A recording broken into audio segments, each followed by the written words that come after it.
사시옵니다. 아버지, 우리 각자의 나아갈 그 지경을 넘어야 하는 그거, 주께서 우리 각자의 삶과 모든 것을 아시는 주님께서 오늘 아침에 큰 힘이 될 수 있는 은혜의 시간이 되기를 간절히 아버지께 구하오니 저희를 긍휼히 여기시고 성령을 부어주시기를 간절히 기도하옵나이다. 아버지시여, 또 이 온라인으로 주님을 찾고자 하는 주의 백성에게 더 없는 성령으로 충만한 뜨거운 가슴을 주시옵시고 새로운 결심을 하는 오늘 한 날이 되기를, 저희를 죄에서 구원하게 이 땅에 오셔서 십자가에 돌아가시고 이제는 하늘에서 우리를 탄원하시는 주 예수 그리스도 이름으로 간절히 기도하였사옵나이다. 아멘.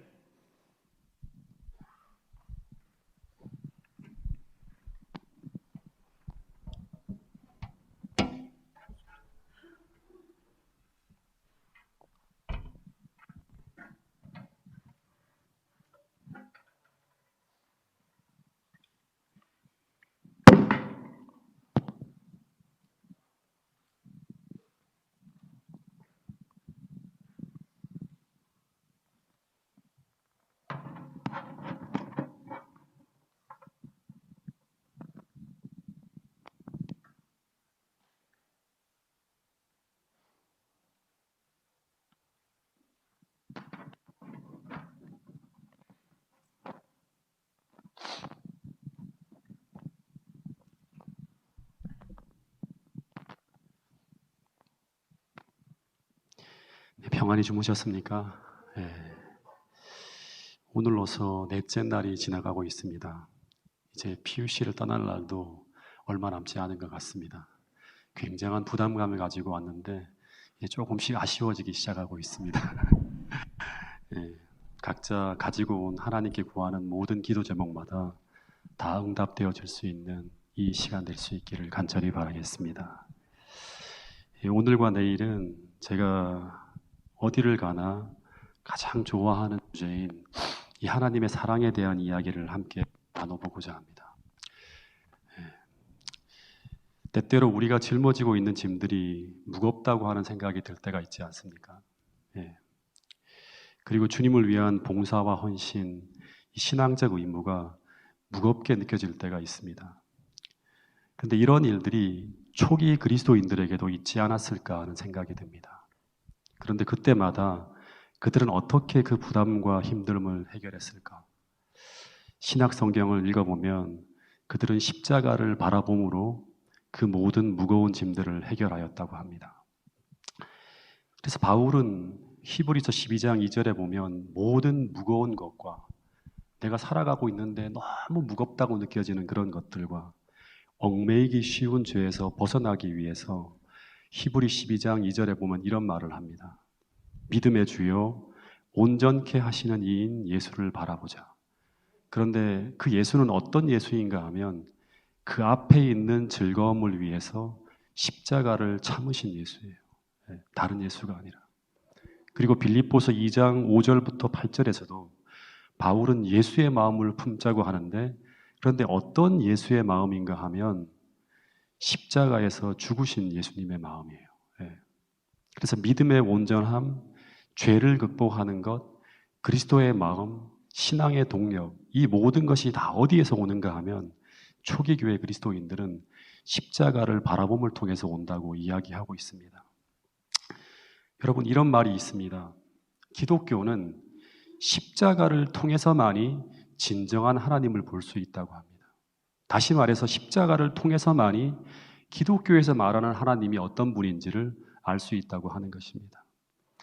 그래서 이 십자가는 기독교의 기초이자 중심이라고 합니다. 그래서 교회가 이 중심과 기초를 잃어버리게 될 때 교회는 언제나 방황하게 됩니다. 율법주의니 기복신앙으로 흘러갈 수 있는 가능성이 다분히 있어요. 아무리 열심을 내어도 그 열심이 어디로 가는가 하면 율법주의로 가는 거예요. 아무리 기도해도 그 기도가 어느 쪽으로 가는가 하면 주님의 마음을 닮아가는 모습으로 가는 게 아니라 기복신앙으로 흘러갈 수 있다고 하는 것입니다. 우리 신앙도 마찬가지입니다. 이 십자가를 통해서 나를 바라보게 될 때 거기서 내 죄가 다 용서되었음을 확신할 수 있고, 거기서 내가 얼마나 큰 사랑을 받은 자인지 확신할 수 있고, 거기서 내게 베풀어진 구원이 얼마나 큰 것인지를 알 수 있다고 하는 것입니다. 그런데 그렇게 될 때, 그것을 알고 있을 때 우리는 진짜로 거듭나게 된다고 하는 것입니다. 그래서 이 십자가의 이야기는 하나님의 사랑 이야기의 절정입니다. 이 십자가의 사랑과 용서가 이해되게 될 때 우리는 비로소 죄가 어떤 것인지 진정으로 이해할 수 있게 되고, 그렇게 될 때만이 진정으로 죄를 미워하게 되고 죄를 거부하는 구원의 능력을 경험할 수 있게 된다고 사도 바울은 이야기하고 있습니다. 사도 바울은 고린도전서 1장 18절에서 이런 말을 합니다. 이 말씀은 같이 한번 읽어보겠습니다. 시작. 자가의 도가 멸망하는 자들에게는 미련한 것이요 구원을 받는 우리에게는 하나님의 능력이라. 이게 잘렸네요. 십자가의 도가 멸망하는 자들에게는 미련한 것이요 구원을 받는 우리에게는 하나님의 능력이라고 합니다. 여러분, 그래서 오늘 우리가 믿는 하나님이 진정 어떤 분인지 진정으로 알기를 원한다면, 하나님의 사랑을 정말 경험하기를 원한다면 오늘 우리 모두가 저와 함께 예수님의 십자가를 바라보는 이 시간 될 수 있기를 간절히 바라겠습니다. 2000년 전으로 돌아가서 서기 31년 어느 봄날이었습니다. 사람들이 막 모여들면서 수많은 사람들이 이야기하는데, 그 이야기의 주제는 무엇인가 하면 골고다 언덕에서 한 청년이 십자가에 매달려 죽어가고 있다고 하는 것입니다. 그런데 이 골고다의 언덕은 수많은 사람들이 지나가면서 볼 수 있는 개방된 언덕이라고 합니다.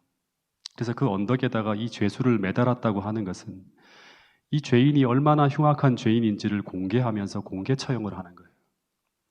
그런데 그 언덕에서 이 로마 병사들이 제일 먼저 한 일은 먼저 이 예수란 청년의 옷을 완전히 발가벗기는 것이었습니다. 속옷까지 전부 다.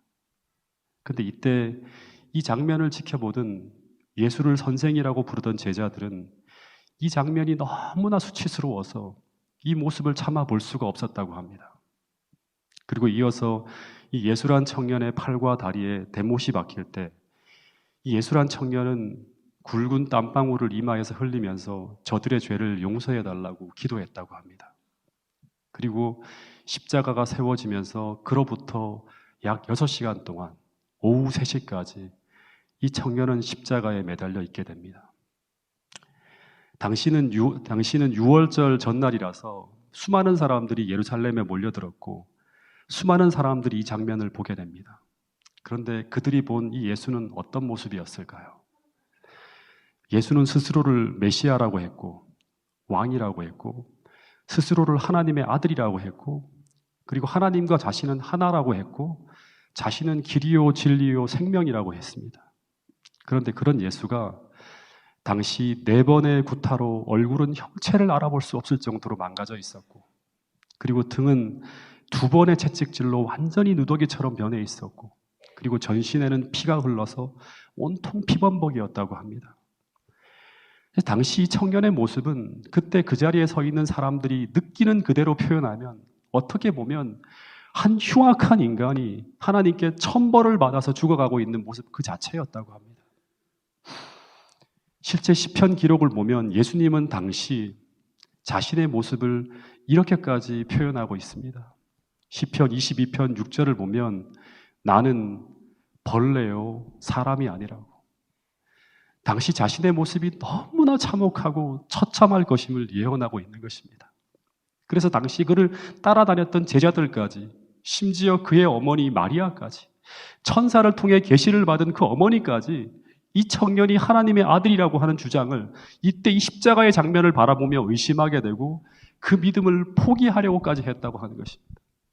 왜냐하면 만약 이분이 하나님의 아들이라면 하나님이 어떻게 이 아들이 이 지경이 되도록 방치할 수 있을까라는 의심이 들 정도로 이 장면이 참혹했다고 하는 것입니다. 심지어 관원들도 너가 하나님의 아들이라면 하나님이 분명히 너를 구원할 것이라고. 그런데 하나님이 너를 구원하지 않는 이유는 너가 한 모든 말이 거짓말이기 때문이라고. 그래서 이 상황은 너가 사기꾼이라고 하는 것을 증명하고 있다고까지 하며 주님을 조롱했다고 하는 거예요. 대담하게 조롱했다고 하는 것입니다. 그래서 모두들 생각하기를 이 청년이 죽음으로 말미암아 이 청년으로 인한 모든 이것으로 끝날 줄 알았어요. 3년 반 동안 이 청년으로 인해 벌어진 모든 일들은 이제 완전히 소멸될 줄 알았어요. 그런데 이 청년이 죽은 후 이 청년의 죽음을 다시 해석하는 이야기가 들려오기 시작합니다. 성경을 진실이 연구한 많은 사람들이 말하기를 이 모습은 바로 구약 성경 4,000년 동안 한치의 틀림도 없이 예언된 메시아의 모습이라고 하는 증언이 흘러나오기 시작합니다. 더하여 더 충격적인 이야기가 들려오는데 그것은 바로 이 십자가에 매달려 비참하게 죽어갔던 이 30대 청년이 바로 하나님의 아들이라고 하는 것입니다. 당시 이야기는 정말 너무나 충격적인 이야기였어요. 창세기 1장에 나오는 그 천지를 창조하신 여호와 하나님이 지금 나무에 매달려서 죽어갔다고 하는 것입니다. 근데 더 중요한 것은 무엇인가 하면 왜 이런 충격적인 일이 벌어졌는가 하는 것입니다. 사도행전을 보면 오순절에 베드로가 수많은 군중들을 모아놓고 그가 첫 설교를 하였는데 그는 그때 이런 설교를 하였습니다. 하나님께서 정하신 뜻과 미리 아신 대로 예언대로 예수님이 돌아가셨는데 그런데 누가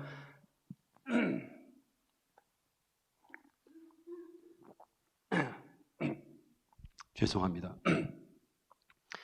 하나님께서 정하신 뜻과 미리 아신 대로 예언대로 예수님이 돌아가셨는데 그런데 누가 이 예수를 십자가에 못 박아 죽였는가 하는 거예요. 누가 죽였는가 하는 거예요. 바로 누가 죽였다? 너희가 그 예수를 십자가에 못 박아 죽였다고 하였습니다. 다시 말해서 모든 청중들이 이 예수를 죽이는 일에 가담하였다고 하는 것입니다. 그런데 그들은 스스로 생각할 때 절대로 주님을 십자가에 못 박아 죽이지 않았습니다. 예수님을 십자가에 못 박아 죽인 사람들은 제사장과 관원들과 로마 병사였어요. 근데 베드로가 너희가 이 설교를 듣고 있는 모든 무리가 예수를 십자가에 못 박아 죽였다고 합니다. 근데 이 말을 들은 수많은 군중들이 이 말을 듣고 전부 마음에 찔렸다고 합니다. 이 말씀이 가슴을 팍 파고 들어가는 거예요. 이 찔린다는 말은 전부 이 말을 듣고 전부 자신 안에 있는 그 예수를 죽인 죄를 보기 시작했다고 하는 것입니다. 다시 말해서 이사야 53장의 말씀처럼 그가 찔림은 너희의 허물 때문에 인함이요 그가 상함은 너희의 죄악 때문이라는 이 말씀을 받아들였다고 하는 것입니다. 그래서 모두 통곡하여 말하기를 형제들아 그러면 이제 우리가 어떻게 해야 되는가 하면서 모두 다 십자가에 달린 그분을 돌아가시게 만든 자신의 죄악을 깨닫고 회개하고 통곡하며 그 자리가 눈물바다가 됩니다. 다 울며 통곡하는 거예요. 그때 베드로가 말하기를 회개하고 그리스도 예수의 이름으로 죄사함을 받으라고 그러면 성령을 선물로 받게 될 것이라는 그런 이야기를 합니다. 그러면 이제 더 이상 너희는 예수님을 슬프시게 하는 삶을 살지 않게 될 것이라고 하는 것입니다. 여러분 그래서 초기 그리스도인들은 최초의 그리스도인들은 전부 이 십자가에서 그분을 돌아가시게 한 나의 죄를 확인한 사람들이었다고 하는 사실입니다. 그 사람들이 진짜 초기 교회를 형성한 처음 교회를 형성한 사람들이었다고 하는 것입니다. 그리고 그 십자가를 통해 받은 그리스도의 사랑이 언제나 그들의 가슴에 불타오르고 있는 사람들이 바로 진짜 그리스도인이라고 하는 것입니다. 마찬가지로 오늘 우리가 정말 십자가로 거듭난 그리스도인이라면 오늘 이 사랑이 우리의 가슴에 분명히 불타오르고 있을 것이고 그리고 그 사랑이 여러분들의 삶을 이끌고 있을 것이라고 성경은 이야기하고 있는 것입니다. 마치 사도 바울처럼 그리스도의 사랑이 나를 강권하고 있다고 말할 것이고 매일 사도 바울의 이런 고백이 우리의 고백이 될 것입니다. 갈라디아서 2장 20절 말씀을 같이 한번 읽어보겠습니다. 시작. 내가 그리스도와 함께 십자가에 못 박혔나니 그런즉 이제는 내가 사는 것이 아니요 오직 내 안에 그리스도께서 사시는 것이라.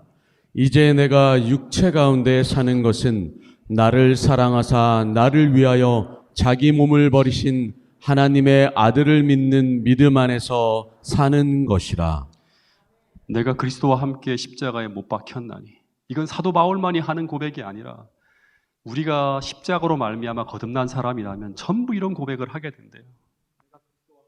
내가 그리스도와 함께 십자가에 못 박혔나니 그런즉 이제 내가 산 것이 아니요 오직 내 안에 사시는 분은 내가 아니라 그리스도께서 사신 것이라고 하는 거예요. 내가 이제 육체 가운데 사는 것은 나를 사랑하사 나를 위해 자기 몸을 버리신 그리스도를 믿는 믿음 안에 사는 것이라. 여러분, 이 고백이 오늘 여러분들과 저의 고백이 될 수 있기를 간절히 바랍니다.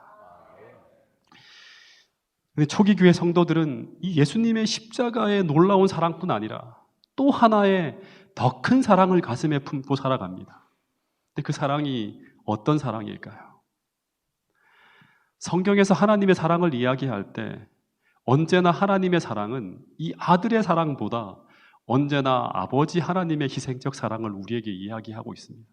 그러니까 예수님의 십자가의 사랑보다 희생당하신 그 고통스러운 가운데 우리를 위해 희생하신 사랑보다 더 큰 사랑이 있다고 하는 거예요.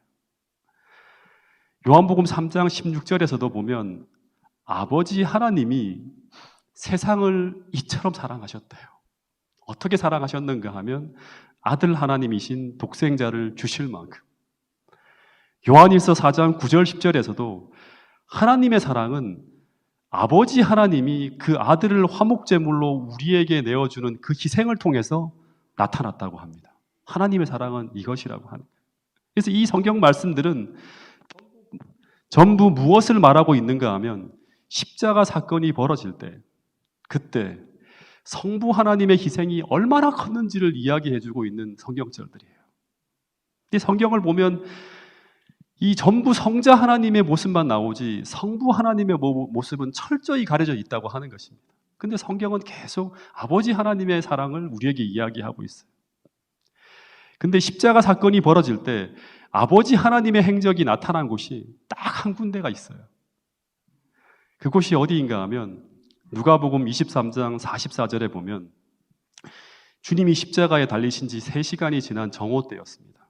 근데 그때 갑자기 이런 일이 벌어졌다고 합니다. 때가 제60쯤 되자, 이 6시라고 하는 건 정오예요. 갑자기 해가 빛을 잃고 온 땅에 어둠이 임하여 오후 3시까지 계속 이렇게 주님이 돌아가시는 그 순간까지 계속 어둠이 덮여 있었다고 합니다. 근데 이 짙은 어둠이 왜 임했을까? 여러분, 성경에 나오는 모든 기적은 전부 다 의미 없는 기적은 하나도 없어요. 무슨 특별한 일이 벌어진 거예요. 근데 시대의 소망이라는 책에 보면 그 짙은 어둠은 하나님의 임재하심의 증거였다고 합니다. 그분은 어둠의 장막을 만드시고 그분의 영광을 인간의 눈으로부터 감추셨다. 그리고 하나님과 그의 천사들은 십자가 곁에 계셨다고 합니다. 시대의 소망 753페이지에 있는 말씀이에요. 그러니까 이때 하나님과 그리고 그분의 곁에서 그분을 수종하는 그룹 천사들이 다 십자가 곁으로 다 내려온 거예요. 그런데 왜 이 정오에 아버지 하나님께서 어둠으로 휘장으로 쫙 두른 다음에 자신을 가리고 예수님 곁으로 내려오셨을까?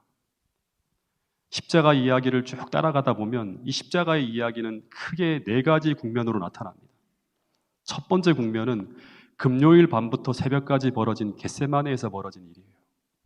그 두 번째 국면은 안나스와 가야바와 헤롯과 빌라도로 이어지는 법정에서 벌어지는 장면이에요. 세 번째 국면과 네 번째 국면은 십자가상에서 벌어지는 6시간 동안의 장면인데 그 중에 먼저 오전 9시부터 정오까지 3시간 동안은 육체적인 고통에 막 집중되어져 있어요. 근데 그렇게 심하게 고통을 가해도 끝까지 예수님이 십자가를 붙들고 안 내려오니까 사단이 그가 할 수 있는 가장 심한 고통을 예수님께 가하게 되는데 그 시간이 바로 정오부터 오후 3시까지입니다. 근데 이때가 예수님의 십자가의 고통 중에 가장 고통스러운 시간이었다고 하는 것입니다.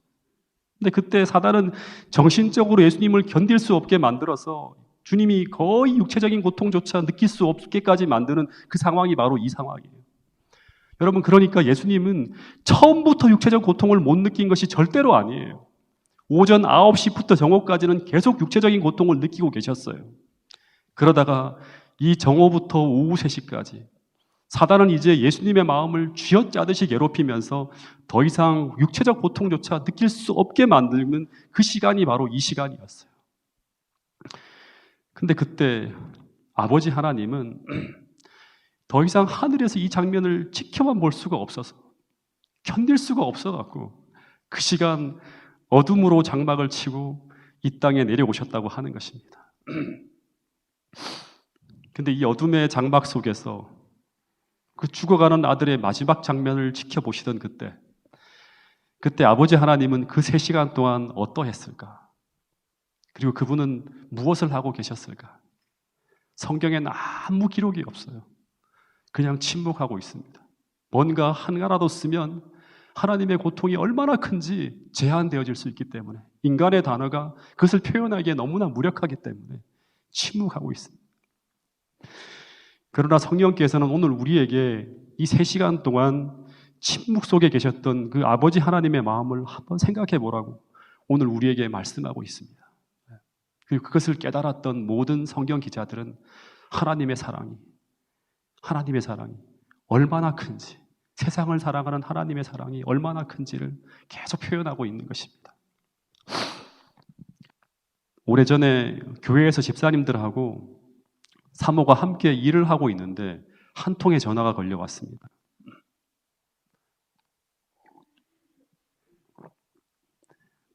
근데 상계 백병원이라고 하는 것입니다.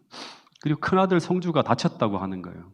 근데 성주 엄마가 사모가 이런 말을 하는 거예요. 다 성주가 다쳤다고요? 상계 백병원에 있다고요? 하는데 그 통화하는 말을 듣는 순간 갑자기 제 마음이 덜커덕하면서 뭔가 무거운 것이 떨어지는 듯한 충격이 확 오는 거예요. 마찬가지로 사모의 얼굴도 완전히 사색으로 바뀌어버렸어요. 이게 어떻게 다쳤냐고, 그리고 얼마나 다쳤냐고 묻는데 사모의 목소리가 막 떨리고 있는 거예요. 그리고 제 귀는 온통 그 사모의 말 한마디 한마디에 쏠려 있었습니다. 근데 사모람이 넘어지면서 그 문에 눈이 찢어져서 지금 병원에서 고매려고 왔다고 하는 것입니다. 그리고 크게 다치지 않았다고, 걱정하지 말라고 하는데, 그런데 그 말이 떨어지기가 무섭게 저희 부부는 차를 몰고 상계 백병원으로 막 달려갔어요. 막 차를 막 얼마나 빨리 몰았는지 몰라요. 근데 성주의 얼굴과 성주의 상태를 확인하기 전에는 아무 일도 할 수가 없었어요. 가는 내내 온갖 상상을 하면서 달려가서 성주의 상태를 딱 확인하는데 눈 아래에 몇 방울 딱 깨맨 후에 아주 작은 반창고 하나만 붙이고 싱글벙글 웃으면서 저희들한테 탁 오는 거예요. 그 모습을 보고 난 후 저희들은 하나님께 감사하며 마음을 놓을 수가 있었어요. 그런데 눈에 몇 방울 깨맨 것만 가지고도 너무나 안타까워하였고, 눈썹 사이에 작게 보이는 작은 상처 하나만 가지고도 너무나 마음 아파했던 그런 기억이 있습니다. 근데 만약에 내 앞에서 그 소중한 자식이 죽는다면 제게 어떤 일이 벌어질까요? 그 고통이 얼마나 클지 상상할 수 없는 거예요. 2011년도에 작고한 이 대한민국을 대표하는 아주 유명한 작가인 이 박완서 씨가 살아생전에 한 권의 책을 내는데 그 책의 제목이 바로 뭔가 하면 한 말씀만 하옵소서라고 하는 책입니다. 근데 이 책이 나오게 되는 배경을 보면 이 책의 작가인 이 박완서 씨에게는 일남 4녀의 자녀가 있었다고 합니다. 그런데 1988년 8월에 그 하나밖에 없는 아들이 교통사고로 사망합니다. 당시 아들의 나이가 몇 살이었는가 하면 25이에요. 그리고 이 아들은 외아들입니다. 그리고 당시 장래가 촉망되던 서울대 의대를 졸업하고 서울대 의대병원에서 레지던트 과정을 밟고 있는 의사였어요. 근데 돌연 교통사고로 사망하게 됩니다. 그런데 이 아이가 사망했다는 소식을 들었을 때 그때 이 박완서 씨의 마음은 인간이 겪을 수 있는 가장 큰 아픔과 고통을 겪게 되는데, 근데 이때 그가 겪은 그 아픔을 책으로 내는데 그 책 제목이 뭔가 하면 한 말씀만 해달라고 하는 거예요. 근데 그때 그 마음을 표현한 걸 하나하나를 옮기면 이렇습니다.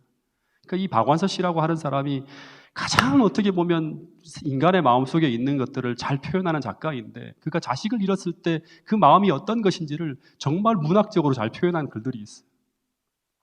그걸 그대로 옮기면 이런 글이 있습니다. 원태야, 원태야, 우리 아들 원태야, 내가 없다니 그게 정말이냐? 나는 아들을 잃었다. 그 아이는 세상에 존재하지 않는다. 그 사실을 아는 것, 그 사실을 기억하는 것이 견딜 수가 없다고 하는 거예요. 차라리 기억이 안 났으면, 그 사실을 내가 몰랐으면 하는 거예요. 통곡이 치받쳤다. 도무지 어떻게 할 수가 없었다. 짐승 같은 울음소리를 참으려고 하니 온몸이 격렬하게 요동을 쳤다. 구원의 가망이 없는 극형이었다. 끔찍한 일이었다. 이럴 수는 없는 일이었다. 도대체 밥이 넘어가질 않았다. 삶에 대한 거부였다. 다시 말해서 그 아들의 죽음 앞에서 어머니가 느끼는 그 고통은 구원의 가망이 없는 극한 형벌을 당하고 있는 것으로 표현하고 있습니다.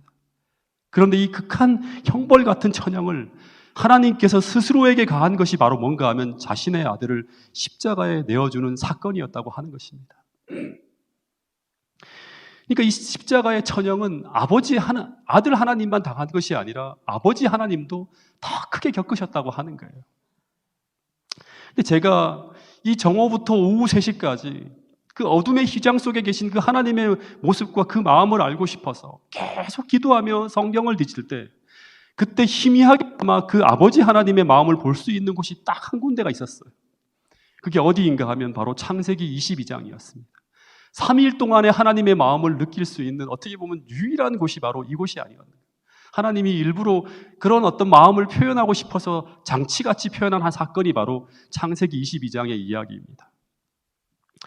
창세기 22장에 보면 그 시작이 바로 모리아 산으로 가라는 것에서부터 시작되어집니다. 근데 이 모리아 산은 바로 예수님이 돌아가신 장소예요. 이 모리아 산이 바로 골고다 언덕입니다. 역대하 3장 1절을 보면 솔로몬이 예루살렘 모리아 산에 여호와의 전 건축하기를 시작하니 하는 이런 말이 나와요. 이 모리아 산은 예루살렘 성전이 건축된 장소예요. 근데 그곳에서 불과 얼마 안 떨어진 곳에 골고다 언덕이 있기 때문에 모리아 산을 골고다 언덕으로 보기도 합니다. 그런데 그 같은 장소에서 아브라함은 자신의 아들을 자신의 손으로 죽이라는 이상한 명령을 받고 3일간을 걸어서 모리아 산으로 걸어갑니다. 왜 이런 명령을 하나님이 아브라함에게 하셨을까? 이것은 그 하나님의 마음을 우리에게 희미하게나마 아브라함을 통해 보여주기 위해서예요. 근데 아브라함이 걸어간 이 3일의 시간은 바로 아버지 하나님이 그 아들 하나님이 죽어가는 그 겟세마네에서 갈바리 그리고 부활의 순간까지 이 아들이 죽어가는 고통을 바라보는 아버지 하나님의 모습을 아브라함을 통해 생각할 수 있는 시간이에요. 창세기 22장을 읽어보면 아브라함이 이제 이삭을 데리고 모리아 산으로 올라갈 때 그때 이삭이 아브라함에게 이런 질문을 합니다. 아버지, 나무와 불은 있는데 번제할 양이 없다고 묻는 것입니다. 근데 그때 이 아브라함이 아들에게 뭐라고 대답을 하는가 하면 정신이 없어요, 지금. 거의 실성한 상태에서 이런 대답을 합니다. 아들아, 번제할 양은 하나님이 자기를 위해 친히 준비할 거라고. 아들이 조금 있으면 죽어야 되는데 이런 말을 하는 거예요. 분명히 죽이라고 했는데 다른 응답을 주시지 않았는데 이런 고백을 하는 거예요. 다시 말해 이 말은 지금 나는 잘 모르지만 그러나 주님은 분명히 너를 구원할 어린 양을 예비하고 있을 것이라고 하는 거예요. 다시 말해서 너는 반드시 죽지 않고 살아올 것이다. 너를 구원할 길을 하나님은 분명히 준비하실 것이라고 거의 실성처럼 대답을 한 거예요. 그러니까 이 말을 했다고 하는 것은 아브라함은 부엘세바에서 모리아산까지 3일 동안 계속 걸어오면서 이런 기도를 했다고 하는 거예요. 아버지 제발 이삭을 대신해 번제를 드릴 어린 양을 준비해달라고 기도하며 걸어온 것입니다. 이 말은 끊임없이 아들을 살려달라고 기도하며 걸어온 거예요. 그런데 이 마음이 누구의 마음인가 하면 바로 아버지의 마음, 즉 하나님 아버지의 마음이었어요. 그런데 아버지의 마음이 이런 마음이었는데 아들이 겟세마네에서 어떤 기도를 하고 있는가 하면 할만하시거든. 이 잔을 내게서 지나가게 해달라고 하는 기도를 할 때 그때 그 기도가 한 번이 아니라 3번씩이나 아버지를 향해 올라올 때 그때마다 아버지 하나님이 어떤 마음으로 침묵하였을까 하는 것입니다. 아버지는 너무나 살리고 싶은데 살릴 방법이 있는데 그것을 사용할 수가 없는 거예요. 참아야 되는 거예요. 그때 아마 아버지의 마음은 찢어지지 않았을까 이런 생각이 들게 만드는 거예요. 한 번 그 기도가 올라올 때마다 아버지 하나님의 희생이 얼마나 큰지를 우리는 생각할 수 있는 거예요. 그리고 제단 위에 나무를 쌓고 번제를 위한 모든 준비를 마친 후에 그때까지 계속 번제할 양을 찾고 있는 이삭에게 이제 아브라함이 떨리는 목소리로 이 여행의 목적을 공개했다고 합니다. 그리고 아버지는 아들을 죽이기 위해 결박하려고 다가갈 때 그때 아들은 살려달라고 애원하는 것이 아니라 그 손을 뿌리치고 도망가는 것이 아니라 마치 도수장으로 끌려가는 어린 양처럼 저항하지 않고 조용히 결박을 당합니다. 그때 아마 아브라함은 그 모리아산 꼭대기에서 그 아들을 결박할 때 어떤 마음으로 결박했을까요? 하나님이 자신의 사랑하는 아들을 죽일 때 어떤 마음으로 죽였을까요? 이제 아들을 자신의 손으로, 아버지의 손으로 아들을 죽여야 되는데 그 일을 어떻게 할 수 있을까요? 아마 아브라함은 자신의 온 마음과 온 본성이 온 마음으로 거부하는 그 고통스러운 일을 행하려고 할 때 그는 통곡하며 펑펑 울었을 것입니다. 그리고 이렇게 소리를 질렀을 거예요. 하나님, 어떻게 내가 내 손으로 내 사랑하는 아들을 죽일 수 있냐고, 어떻게 내가 이 일을 행할 수 있냐고 하면서 막 부르짖었을 거예요. 그리고 칼을 들어서 아들의 심장을 향해 손을 내리치려고 할 때 그때 하나님은 그런 아브라함의 손을 붙들면서 아마 이런 말씀을 하시지 않았을까 하는 생각이 듭니다. 그런데 아브라함아, 이 일은 미래에 내가 할 일이다. 너가 할 일이 아니라 내가 할 일이라고 하는 거예요. 나도 너처럼 내 사랑하는 아들을 내 손으로 죽이게 된다고. 그런데 이 일은 내 마음과 내 본성이 너처럼 온 마음으로 거부하는 너무나 고통스러운 일이었다고 하는 것입니다. 왜냐하면 너가 내 아들, 내 독자를 그렇게 사랑하는 것처럼 나도 내 아들을 사랑하기 때문이라고. 통곡이 치받쳤다. 도무지 어떻게 할 수가 없었다. 짐승 같은 울음소리를 참으려 하니 온몸이 격렬하게 요동을 쳤다. 그것은 정말 구원의 가망이 없는 극형과 같은 고통이었다고 말씀하고 있었을 거예요. 여러분, 그 어둠의 장박 속에서 창자가 끊어지는 아픔과 슬픔을 느끼시며 이 아들의 죽음 앞에서 통곡하며 울고 계신 그 아버지 하나님의 모습을 제발 우리의 영안이 열려서 희미하게 남아 볼 수 있게 되기를 간절히 바라겠습니다.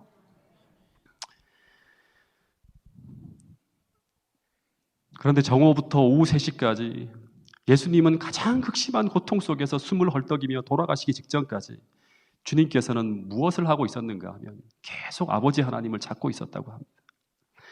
그러나 아버지는 그 아들 가장 가까이까지 다가오셨지만 그러나 끝끝내 그 아들의 부르짖음에 응답하지 않고 침묵하셨다고 합니다. 그래서 예수님의 마지막 외침이 무엇인가 하면 바로 엘리 엘리 라마 사박다니, 다시 말해 나의 하나님 나의 하나님 어찌하여 나를 버리셨나이까라는 외침이 터져 나오게 되었다고 합니다. 여러분, 그런데 왜 그렇게 하셨을까요? 또다시 이야기하지만 그 이유는 단 하나밖에 없어요. 그 아들을 살리면 누가 살 수 없습니까? 우리가 살 수 없기 때문이에요. 그래서 하나님은 요한복음 3장 16절에서 절규와도 같이 오늘 우리에게 이렇게 말씀하고 있는 것입니다.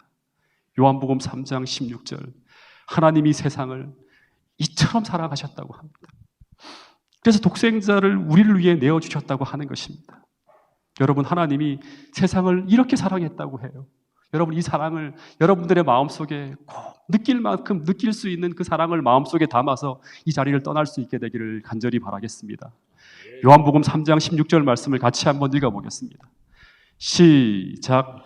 하나님이 세상을 이처럼 사랑하사 독생자를 주셨으니 이는 저를 믿는 자마다 멸망치 않고 영생을 얻게 하려 하심이니라. 제가 20대 초반에 대학을 다니다가 어머니에게 이제 공부를 하던 것을 중단하고 제가 신학을 공부하겠다고 마음을 먹고 진로를 바꾸기로 결심을 하고 학교를 포기하겠다고 전 식구들한테 다 통보를 했어요.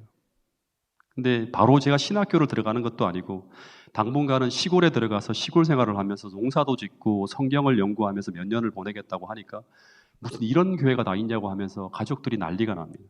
그리고 이 문제로 한바탕 계속 소동이 벌어지는데 이 형님이 당시 저희 대학 학비를 내주고 있었는데 형님이 전화로 1시간, 2시간 계속 통화를 하며 설득하려고 해도 설득이 안 되니까 대구로 내려오라고 했어요. 근데 안 내려갔어요. 그랬더니 그럼 재훈아, 마지막으로 한 번만 가족회의를 하고 결정하자. 그러면서 태백으로 오라고 하는 거예요. 그래서 고향집으로 다들 모였어요. 큰형님도 휴가를 내서 내려오고 아버지, 어머니도 계셨고 그리고 누나들까지 다 모였어요. 근데 마지막까지 다들 저를 설득하려고 했는데 결국 설득을 못하고 다들 포기하는 상태였어요.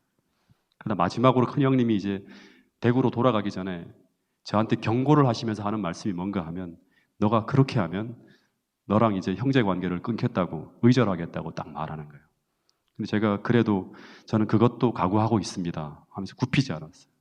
그래서 형님이 이런 말을 하는 거예요. 내가 형수를 그렇게 어렵게 설득해서 너 등록금도 대주고 했는데 너가 어떻게 이렇게까지 할 수 있냐 하면서 이런 놈 때문에 내가 밤잠도 못 자고 휴가를 내고 내려온 것이 허무하다고 하면서 툭 자리를 틀고 옷을 잡고 탁 튀어나가는 거예요. 근데 그 모습을 보자 어머니가 너무나 당황해하면서 저한테 잘못했다고 하라고 하는 거예요. 저는 아무 말도 하지 않았어요.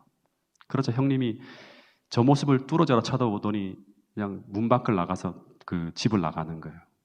근데 그때 저도 제게 마음을 떼지 못하고 계속 안절부절 못하는 어머니에게 어떻게 하면 나한테 더 이상 미련을 갖지 못하게 할 수 있을까 고민하고 고민하다가 당시 어머니에게 할 수 있는 가장 아픈 말을 했어요. 당시 제 생각은 어머니를 이렇게라도 해서 떼놓지 않으면 어머니는 평생 저 때문에 힘들어할 것 같아서 아예 저를 포기하게 만들기 위해서 가장 아픈 말로 어머니로 하여금 저를 포기하도록 하게 만들기 위해서 이런 말을 했어요. 그게 뭔가 하면 어머니 이제 제게는 더 이상 세상적 기대하지 마세요. 이제 형님들 의지에 사시라고. 형님들 지금 잘 살고 있지 않나요? 저는 없는 셈 치라고. 안 나온 셈 치라고. 그리고 제 인생은 제가 알아서 제가 원하는 대로 정말 열심히 살 것이라고.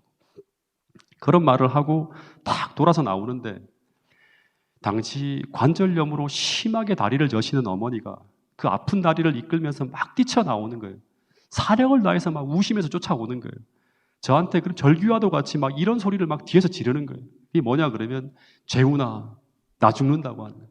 너 그렇게 하면 나 못 산다고 하면서 막 뛰쳐나오는 거예요. 제가 집에서부터 어머니를 빨리 떼놓으려고 태백 버스터미널 쪽으로 해서 막 뛰어가는데 근데 어머니가 계속 쫓아오는 거예요. 거의 걷지도 못하는 다리를 이끌고 초인적인 힘을 가지고 막 절름거리며 저를 따라오시는데 나중에 저랑 이렇게 멀어지니까 털썩 주저앉으면서 재훈아 제발 돌아오라고 또다시 나 죽는다 하면서 계속 소리를 지르는데 그냥 가슴이 미어져 죽을 것 같은 거예요. 작게 들려오는데 계속 들으면서도 앞으로만 나가는 거예요.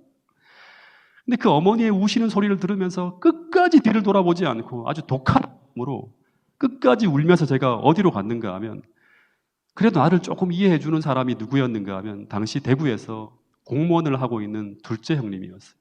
둘째 형님한테 잠깐 좀 자취방 좀 쓰겠다고 하면서 아무도 모르게 찾아갔어요. 절대 어머니에게 연락하지 말라고 하고 하루 정도만 형님 댁에서 머물겠다고 하고 그리고 시골로 들어가려고 했어요. 근데 그날 저녁 때쯤이었습니다.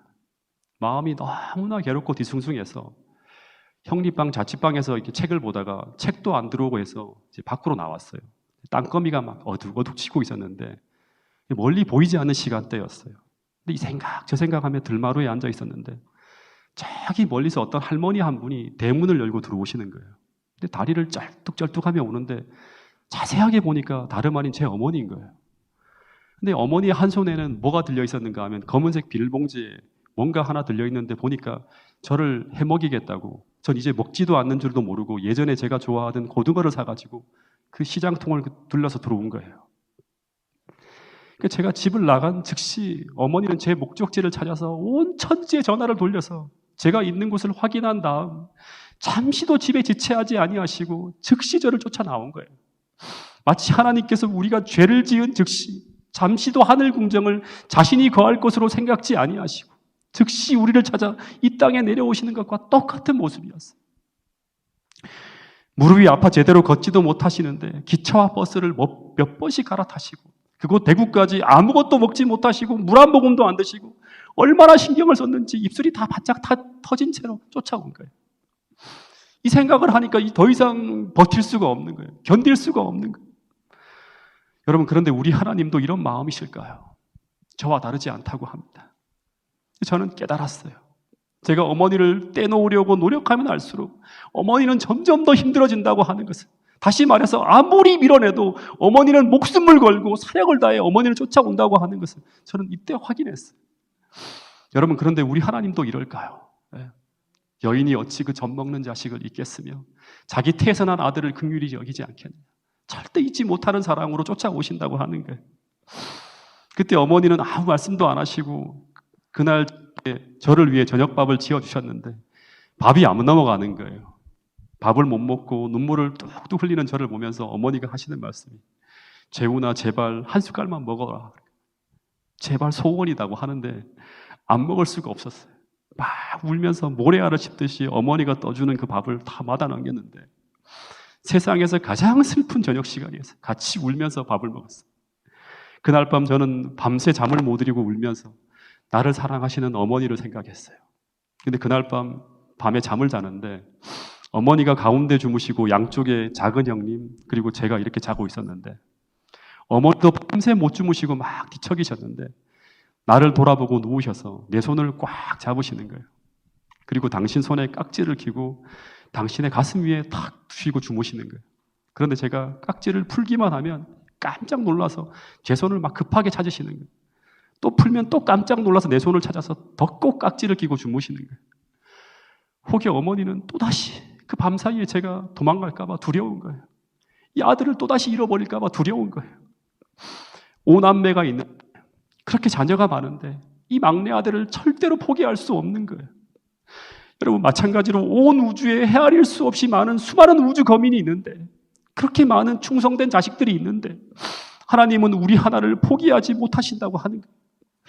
그것을 알려주기 위해서 그 마음을 어떻게든 우리에게 전하고 싶어서 이른 양의 비유, 이른 은전의 비유, 탕자의 비유를 통해서 끊임없이 말씀하고 있는 것입니다. 여러분 우리가 하나님의 자녀가 되었다는 그 한마디는 그냥 나온 것이 아님을 기억할 수 있게 되기를 간절히 바랍니다. 우리를 의롭다 하시고 무죄하다 선언하시기 위해서 다시 말해 너 이제 용서되었다고 너 이제 괜찮다는 그 한마디 선언을 하기 위해서 어마어마한 아들의 희생과 그리고 그 아들의 고통을 지켜보는 아버지 하나님의 그 창자가 끊어지는 아픔이 있었다고 하는 사실을 꼭 기억할 수 있게 되기를 간절히 바랍니다. 여러분 부디 이 큰 구원을 가벼이 여기지 마시고 그 어떤 유혹이 찾아온다 하더라도 이 받은 사랑과 구원을 잃어버리지 않고 하늘까지 지켜가기 위해서 끊임없이 성령을 구하시고 그 성령을 통해서 하나님의 십자가의 사랑이 끝없이 여러분들의 마음속에 부어질 수 있게 되기를 간절히 바라겠습니다. 그 사랑 때문에 참고 그 사랑 때문에 포기하고 그 사랑 때문에 헌신하고 그 사랑 때문에 여러분의 인생을 기쁘게 행복하게 주님 앞에 드릴 수 있는 여러분과 저가 될 수 있기를 간절히 바라겠습니다. 오늘도 이 기도의 시간 하나님의 풍성한 십자가의 사랑이 성령을 통해서 기도하는 우리 위에 우리 모두 위에 풍성하게 부어지기를 간절히 바라면서 오늘 말씀을 줄이도록 하겠습니다. 기도하겠습니다. 하늘 아버지, 오늘 이 시간 그 십자가의 사랑을 희미하게나마 볼 수 있도록 인도해 주셔서 감사합니다.